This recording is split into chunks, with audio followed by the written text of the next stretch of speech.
That should be alright. I'm out-angling you here. I'm having this. There we go. I'll have this one. I'll get closer and closer because the wide angle as well. So the further you are to the edge, I think it makes you look a bit bigger. Just took it out of that session. To be fair, the intensity was much better using bits of kit like that. The only problem is when I'm at gyms, especially the gym I go to, it's so busy because it's a small gym. It's all hammer strength stuff. Yeah. It's half decent kit, but it's just that's why I like training at home, having your own bits of kit. You can just get in, get out.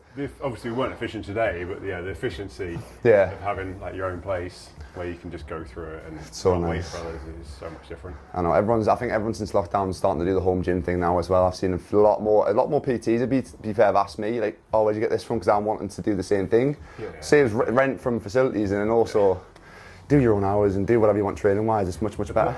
Even it's just the travel time. I don't know what like it is for you to travel to places. It's even not too far for me, you know. But it's just like even if it's like 5-10 minutes there, 5-10 minutes back. And then waiting for bits of kit. I like my sessions. I hate having to wait. 2 hours between a client. Yeah. Even if it's 10 minutes either side, by the time you get home, and then you want food as well. You got to get fit food into it as well. Then, get a shower if you need to as well.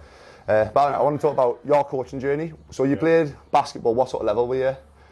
We're at semi-professional. I'd say that's nothing in this country. Semi-professional, but semi-professional. Where I was paid a little bit, given somewhere to live. Was that uni and stuff as well? No, I never went. I did like a higher national diploma in sports therapy, but never went to uni. Yeah. So before that, tried to push the basketball, realised this ain't going anywhere. And then like did PT qualification and stuff from there. So how old were you when you did your PT? 23. 23. I suppose a little bit later on, to be fair. Yeah. So were you working on alongside basketball? What were you doing work-wise, or were you just basketball? I always joke. I've never had a proper job in my life.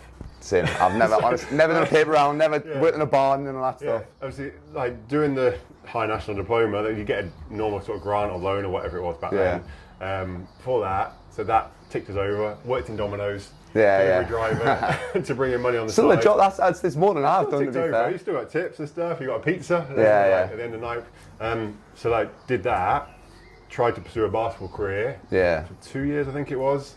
Realised I can tick over, but it's not going anywhere. Yeah. Did my PT course, and then obviously got a PT job from there. So never really had a proper office job. I know exactly what I mean. Did you find it hard dropping the basketball? Because did you do it from like a very, very young age, like 10? No, I got into it probably 13, 14. Yeah, a little bit later than As I was getting a bit taller, I was like, I can be right at this. And it wasn't really until I got like 16, 17 that I was actually I can take this somewhere. Mm-hmm. Going in like high school, really, I was good, but not like that good. Yeah. But it wasn't until later that I started to excel. I was like, actually, where can I Do you think you realised quite soon after, the reason I want to talk about this is because I was a similar sort of thing. I left Newcastle at 21. Again, the last 2 years of my contract was just injuries. I was kind of, between 21 and 23, I was kind of trying to force as much out of football as I could, even though realistically I knew it wasn't going to be a long-term thing. Yeah. Did you realise quite soon that you were like, you know what, realistically, I'm not going to be able to go pro and make this a full-time job, like, career-wise? Yeah. Or was it kind of... Yeah, I knew that after that first year of trying. I had a second year where I just ticked over. Yeah. But it's like the guys coming over the States, they were getting the money in this country. Yeah. And you're just ticking over, and you worked, you had to do some coaching, like basketball coaching, to earn money. You're given somewhere to live. But it wasn't much at all. It ticked you over, and I was like, well, I'm not going to get to a point where I can actually save money. Yeah. And then the end of the season comes, and you got 3, 4, 5 months over the summer where you're not getting paid. Yeah. So I was like, this ain't going to go anywhere. I need a career. I love training. That's literally partly what it was. I wasn't deep enough to think, I want to make sure I can help thousands of people. And I was just like, I love training. I'm not sure what I'm going to do. Yeah. I like being with people. I like connecting to people. Yeah. Let's see where it goes. And then it leads somewhere, doesn't it? Yeah. It's quite mature though to be switched on to that sort of thing. So I know it's quite interesting as well, hearing it from like another sport, because I just know the background of football. And I've got loads of my mates who are like trying to sign for teams and pursue different careers and stuff. But you kind of took that step early and think, you know what, I enjoy doing this thing, this PT fitness thing. I'm going to have a go at it, and I might make something. It might not. You just see what happens. Yeah. Partly as well, when you've almost had nothing. Financially, grown up, I say well enough, but not like loads of things. Like, it wasn't about money. It wasn't about earning like stupid amount of money. In my head, I was like, 15 sessions a week. Yeah. Paying my rent. I'll be minted. Don't need any more than that at all. That's what we all think, right, for a PT. You think you're going to be minted. Absolutely minted and fine. And then you start to realise, actually, this can be a business. This can go somewhere. You realise the amount of people you can actually reach out and help. Yeah. But it was just something like, I'm passionate about it. Let's see where I can go. That's a great way to start things. How did you start then? Where was your first PT job? it was 10 miles from here in something called Derby. You guys in North, Norfolk know where that is. Oh, where's that? But yeah, it's in an LA Fitness. Oh, right, yeah. I went for a PT interview at a PT interview at another gym, and they turned me down because they're like, no, you need to be a gym instructor first. You need some experience. Oh, right, yeah. But you know, like when you've trained for, at that point, almost 8 years, like from 14, 15 training through to 23 sort of time, at that time, stupidly, I thought, I know everything there is to know about training. Yeah. I just need to learn business and build a business. Yeah. I didn't have a fucking clue. Yeah. I think back to some of the stuff I did when I first started, when I was 21, like still in full-time football. I thought, right, I've had these S&C coaches and stuff like that, I know everything. But even like the last 2 months, I've learned things and my opinions changed on things that I didn't think I would. You pick things up. Yeah. So no, then I got into PT, so 2023, LA Fitness, 4 or 5 years there. Yeah. Just one-to-ones, was it? Yeah, purely 2-to-ones. Yeah, purely one-to-one. There was other ideas and stuff. I tried to do some group stuff, tried to do other little bits, but it didn't really go anywhere. And it's just the one-to-one. Yeah. I was busy with that. I had good retention. Yeah. How quick did it take you to build clients up? Were you in there quite a bit trying to pick clients up, or you were like, so for me, when I first started, my PT job was just like on the field health. So you had 16 hours standard, and you got paid for like minimum wage for it. Yeah. And then the rest was obviously you had to pick up clients PT-wise. Yeah. My initial mindset was like, right, I'll do my 2 8 hours and I'll probably pick up clients doing that. Whereas realistically, it took me like 3 months to actually build even like 10 sessions a week trying to get to that point. What I should have probably done is said to myself, right, I need to stay in here, try and get clients when I'm out of hours. So what was it like for yourself? Did you have a different mindset towards things, or? I always look back and think, looking back, you're like, oh yeah, you could say I was successful or pushed on, but really in the moment, it's like, is this going anywhere? Is this moving forwards? Yeah. Because you see the overnight successes, you see the people in the industry who are earning ridiculous money and they've been in the industry for a year, 2 years, 3 years, 4 years. But actually the majority of us, it's going to be a fucking slog. It's going to take years. Yeah. And I didn't really build a client base for the first 18 months, 2 years. I sat at 12 to 15 sessions a week for probably the first year. Yeah. Where I could survive, I could get by because my outgoings were so minimal. But it wasn't really building, wasn't going, but then it was only over time that it started building just happens, to a point doesn't where it? that's 25, 30, and then to a point where after probably 2.5, 3 years, it's 35, 40 sessions a week. Yeah. I had to push my prices up and push from there. But no joke, it took 18 months to 2 years of in there first thing at 6:30, gym opened at 6:30, in there first thing at 6:30, not leaving till 8. I lived 20 minutes away, so there's no option of going home. Even if I had 3 people in that day for a 14-hour day, I was there. Yeah. So whether it was studying, whether it was training, whether it was chatting to members, there was something that was a system in my business. Rather than just going home and sleeping. You've got to live that life. I think to start off as a PT, I didn't have that mindset to start off with. It took me time to get to that point. But you've got to be there. You've got to be the face, especially if you're in like a public sort of gym. You've got to be the face of the gym. When people go in, they're like, right, I'm looking forward to James's class. Right, I want to go and speak to James about this question. You've got to be that face, and then you'll pick up. Member of staff, manager, salesperson, if it's gym instructors or anything like that, now they've got to know you as the main guy who knows their shit. So anytime they speak or anyone asking the questions, they're going to refer through to you. If you're not willing to spend that time in, it's not going to happen. Unless you've got a ridiculous physique that's going to stand you out. But people think that the physique gets clients, which it doesn't. It does to a certain extent. The physique assists, we cannot deny that. It doesn't maintain them, I don't think, though. No, it doesn't maintain them at all. It's not going to hold your business long term, but the physique definitely does assist because we're judged on face value. We are judged on how we look. And you haven't got to be a physique of some pro athlete, pro physique model or anything like that. But even just ourselves, we look in shape. The we're hard not thing necessarily jacked, but we still look in shape. And if we were 30% body fat, you'd be we're going to be judged differently. So it's not that it's got to be elite, but it's got to be to a certain standard. Definitely. I was going to say the only thing with being tall is sometimes you don't look great with got a hoodie on. He's like, well, he's skinny. I know, he's like a coat hanger. Like, I'm not going to go with him. Where did you go after that? So 4 or 5 years at LA Fitness. Was it M10 then? Yeah, then when I went to M10, I had a year, 18 months was doing both. And at that point, I was doing like LA Fitness, 6:30, 7:30, 8:30, 9:30. Drive over to Nottingham, which is 20 minutes or so away. Be there from 12 till 8. So again, it was solid. And literally, it was like 4 sessions back to back: Monday, Tuesday, Wednesday, Thursday, Friday. Saturday in LA Fitness, the gym was open 8:30, shut at 4:30. 8 sessions back to back. So I literally still ran not quite my same business, but I pulled down to 20, 25 hours at LA Fitness. While M10 was building.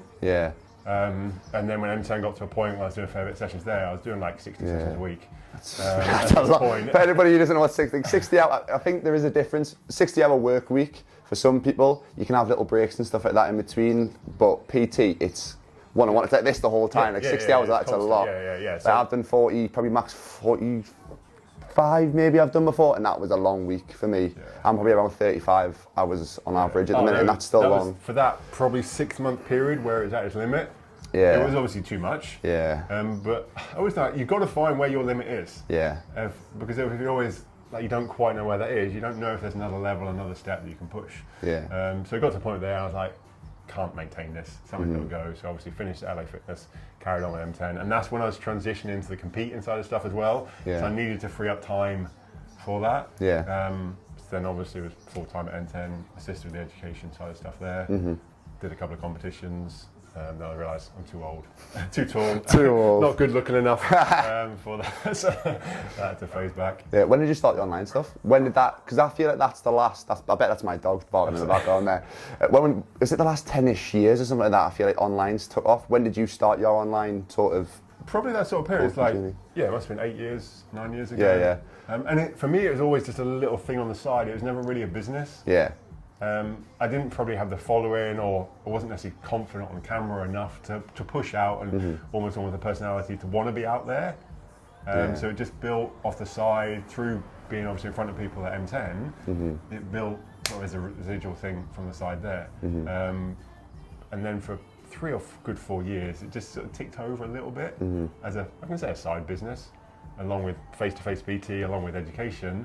So in my head, I was like, oh, I've almost got 3 pockets of revenue. I thought of it that way, and it's only recently, really, that it's sort of. Really I think it's because I don't know what that was when I first started, like the PT, it was all one-to-one. I didn't really know too much about the online unless it was like for competitions and stuff like that. Now it's just like lifestyle clients. You get all sorts of different. Obviously, you said when you started. That's 2 years ago. I know 2 years. It was before. To be fair, it was lockdown when when I started, we're talking 15 years ago, so it wasn't even a thing. But saying that, a consultation process was a thing, and that's something that I tried to push in the early days, because Charles Poliquin, he spoke about that with his Biosignature program. He's like, you sell this 12-week package, they see you initially, and then every week they see you for a 15-minute appointment where you body fat them and measure them. So that was the start of it, and I started offering that to members in the gym that I knew couldn't afford me to see me weekly or two times a week, but they could afford a 20-minute appointment that I packaged up. So although I didn't have an online business 10 years ago, 12 years ago, I did always have a bit of a consultation It's the same sort of thing as an online, rather than doing the check-in, you're doing it in person, and they're still like, you're writing the training and the stuff. The majority of PTs who are successful face-to-face don't think about that. They think, let me leverage online. No, if you're known in your area, if you're doing 25 to 35, even 40 sessions a week, the next step is how can you actually do less hour sessions, to pull that down to see people for 15, 20 minutes as a consult, do 1 hour a month with them where you train them. But now within that hour session, you can see 3 people rather than 1. So suddenly you can take your client base, really, which is probably from 20 to 30 people, if you're doing PT, up to 50, 60 people. Plus. And one of my real close mates, he does 10 hours face-to-face, and the rest of it purely runs a chiropractic type model, where people are booked in for 15, 20 minutes, and no joke, it's 120, 150 clients there. But people come in every second week, does a check-in, face-to-face with them, rather than online. Whereas most people, obviously, everyone thinks they need to do it. They think that's where they got to go. I feel like there is a big pressure for PTs to do the online stuff now, whereas realistically, one, you don't have to. If it's like, you might do it and you might actually not enjoy that sort of side of things. But there's other, like you said, the way about the consultation process, there's a lot of other ways. But the thing that people brag about the online isn't actually there. It's not going to give you more freedom. It's not going to give you actually more flexibility the majority of the time, depending on how you set stuff up, how you set the check-ins up.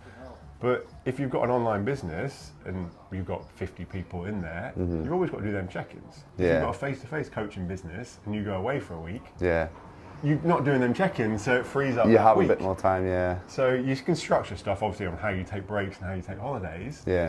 But there's always going to be people that you've got to get back to and contact. I know, you're always on your phone. That's the one thing with online clients, because they send you videos, or they're saying, oh, I'm ill this week, I can't do this session. I'm working on a Monday, can you change my sessions around or something? Like, give me, there's always a And it's when people say 24/7 WhatsApp support. That's one thing that I can't get. You've got to have your time off. Yeah, you need that shot. You've got to have it because otherwise you're literally living on your phone and stuff like that.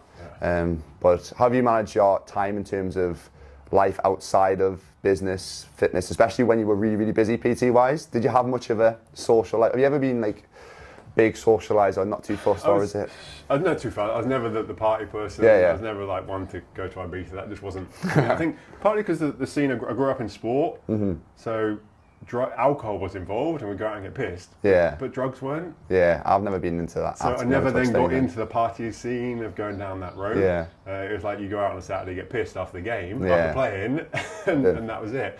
But then when I got more, obviously, to being busier and I was working Sunday morning, there's no way I could go out on the piss on the Saturday. Yeah. Because I had to be up to deliver 3-4 sessions on the Sunday morning. I think when you've been in that sort of world of like being almost like a full-time athlete, you've always got that instilled. That's why I was saying to you, like I miss that sort of. That's why I love the bodybuilding side of things and the check-ins and stuff, because you've got like a process and it's as if you are an athlete. I know obviously I'm not competing, I'm not something, but I do miss that side of things. So having it within your lifestyle, I think if you've had that previous athlete sort of lifestyle, you're always going to want to keep it in, and you're never going to go like off the rails, like you said, drugs and going off that side of things. But I would say I'm someone who's never had balance. Yeah.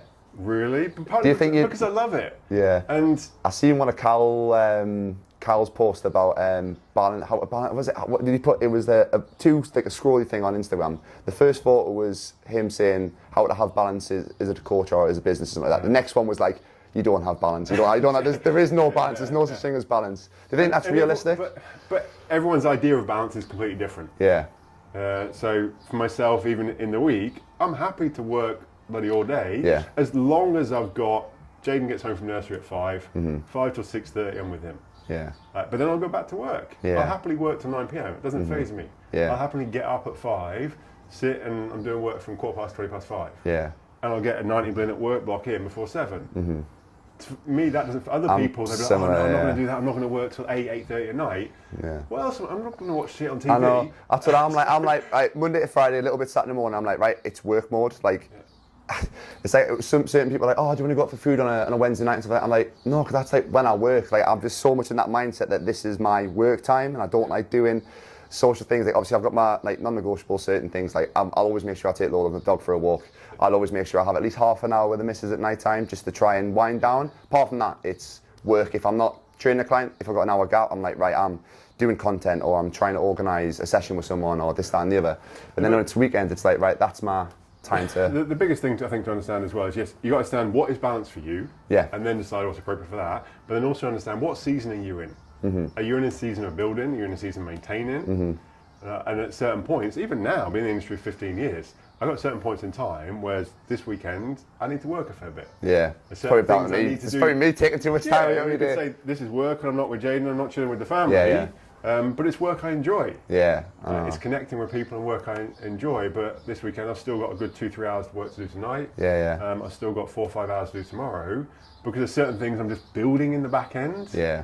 That we're always going to have to go through phases like that. Okay, is this a 4 to 6 week push to then know? Oh, okay, I've got a phase where I'm going to pull back a little bit. Yeah. And my wife, she understands that about me. She's Mine's great with that. To be fair, she knows the way that my mind thinks as well. That like, if I've got something that in my head that I get done, I need to get it done. Like she's probably sat waiting in the car for me now, but she understands that, and obviously we'll have a nice weekend after that. But yeah, you've got to have.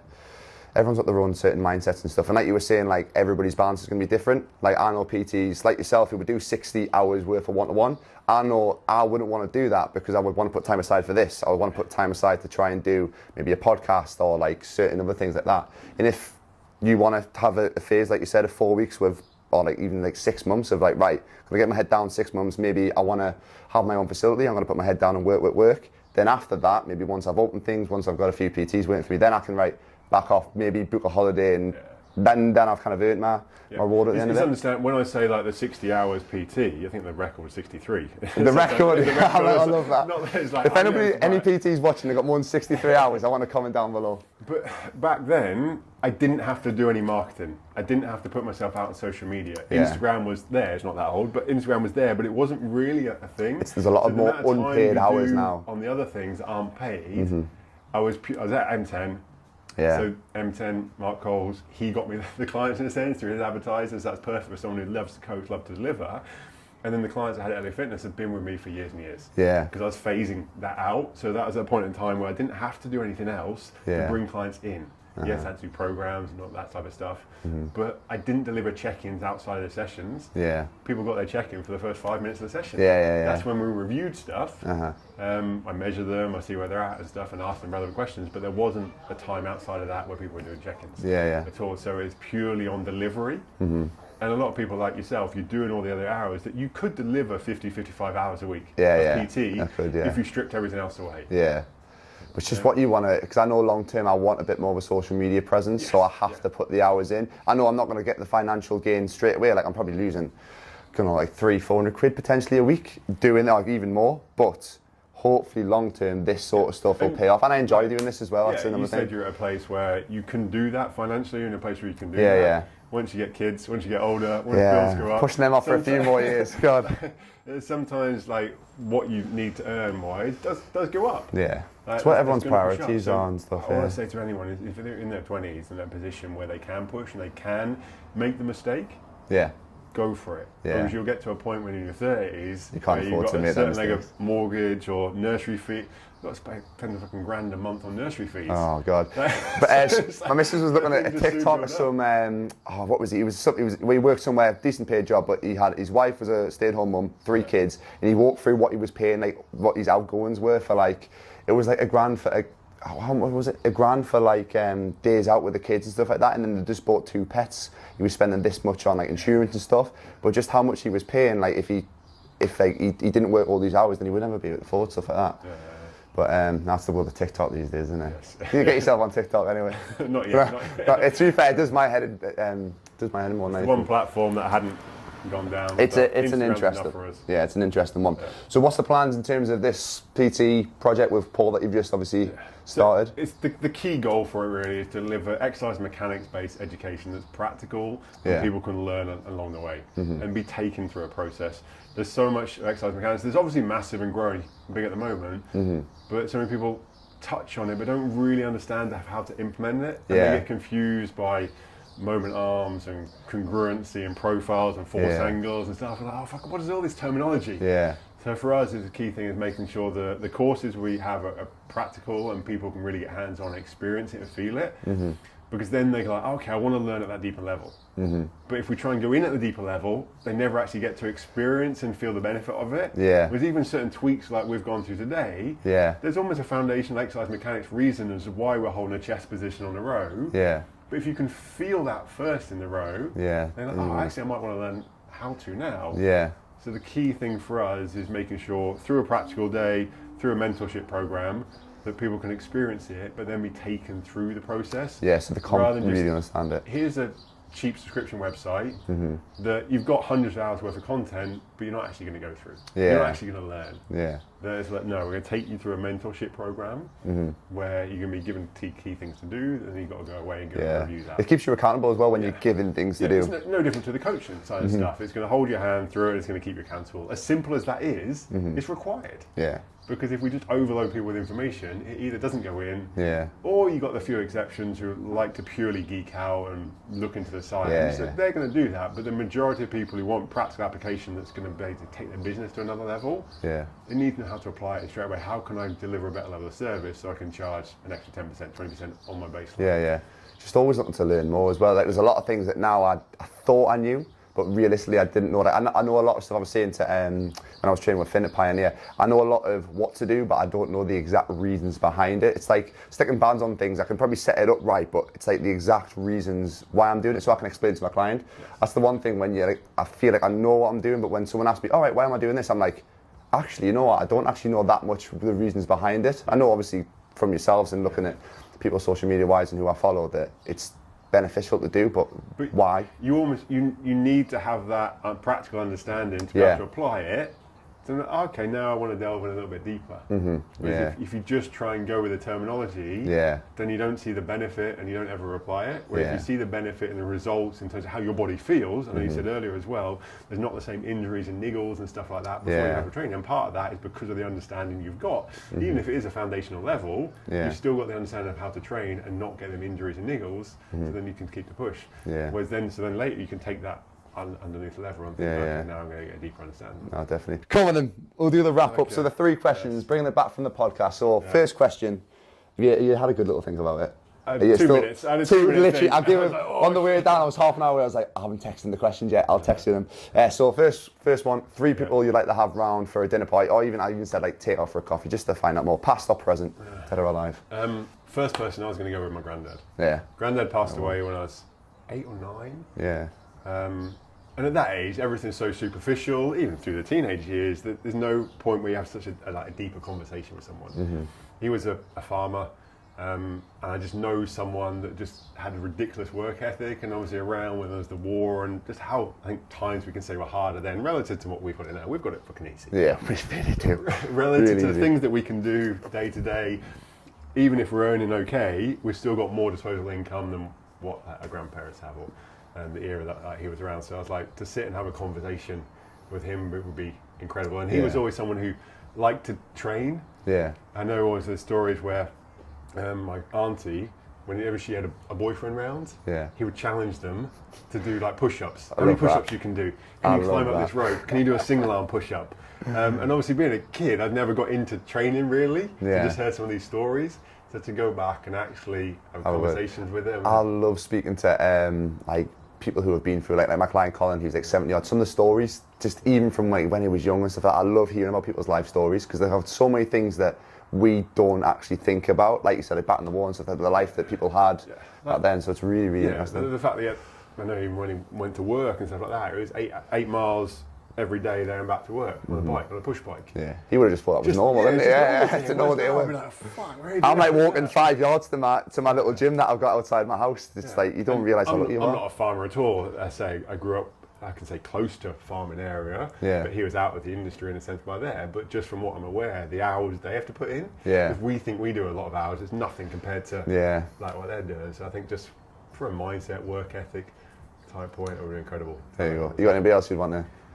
Other person I was thinking of, like Kobe Bryant. He was an idol of mine growing up, playing basketball, 17, 18, 19. That was when he was really sort of coming into limelight, doing slam dunk contests and stuff like that. So I think like to be able to have a conversation with him, mindset of would be incredible. Some of the basketball players from that era was. If you would have watched Last Dance as well. Yes, you would have watched that. Yeah, just Jordan's mindset. It's just on a different level. Yeah. So again, it's a work ethic mindset type things, and the key things that's what obviously. It's how they deal with stress. I listen to a lot of podcasts on that, but it's how they deal with that much stress, and because basketball, there's that many games as well. Like, whereas like football, you have, I don't know, at least like 4 days. Maybe if you've got a midweek game, you have a couple of days of group. But they're like back to back sometimes, aren't they? 80, I think it's 80 odd. I don't know what it is nowadays, but it might have changed a bit. But I always know it's like 80 games or something like that in the regular season. And the playoffs on top. It's crazy. I don't know what football is. Yeah, it's like normally 38 and then plus cup competitions and stuff. So on average, like maybe 1.5 games a week, depending on if you've got a midweek one or not. But no, the mindset's ridiculous. Next one, training wise, who would you like to train with? Three people you like to train with? I struggle to get 3 on this really. Go on, give us a couple then. Tom Purvis. Yeah. He's the founder of RTS, resistance training specialist. Yeah. I've been out to Oklahoma and done some studying and stuff with him, so he's taken me through odd sets. Actually to have a full session with him. He's like the godfather of exercise mechanics or something. So to go through him. And other than that, I was like, it's a group, but I was going to say my clients. Yeah. Because if I can train with them, then I know the value that I can pass on, that then that's going to help them apply so much more to their clients, etc. from there. So I think just from a value point of view, they're going to see massive value from that. Yeah. And the other person, it's more going to be a future thing, is Jaden, my little boy. Yeah.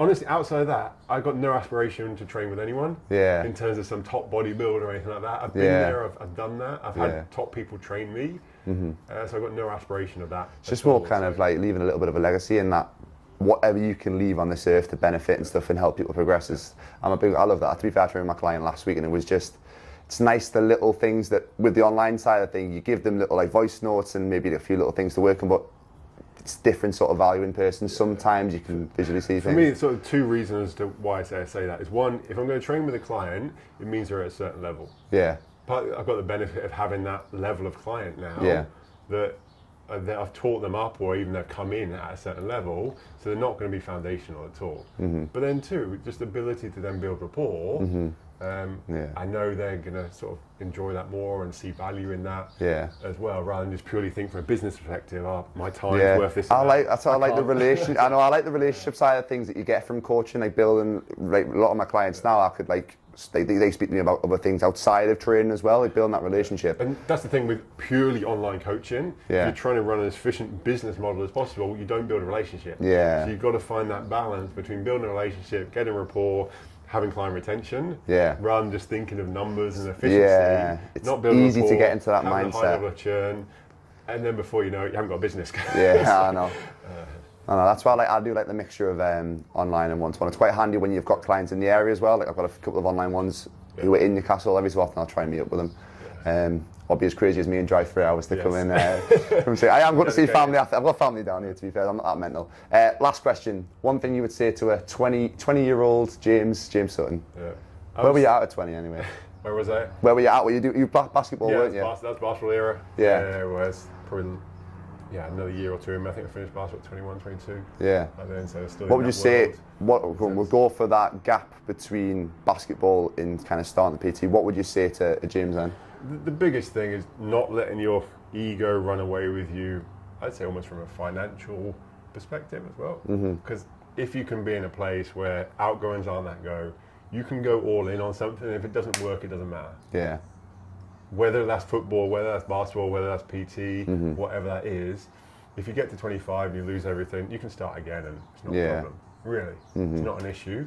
But if you start letting your ego get ahead of you and you buy that nice car, that nice watch, that nice TV, whatever it is, you have a house or you rent and it's just above where you can, before you know it, that may come to bite you in the arse. Yeah.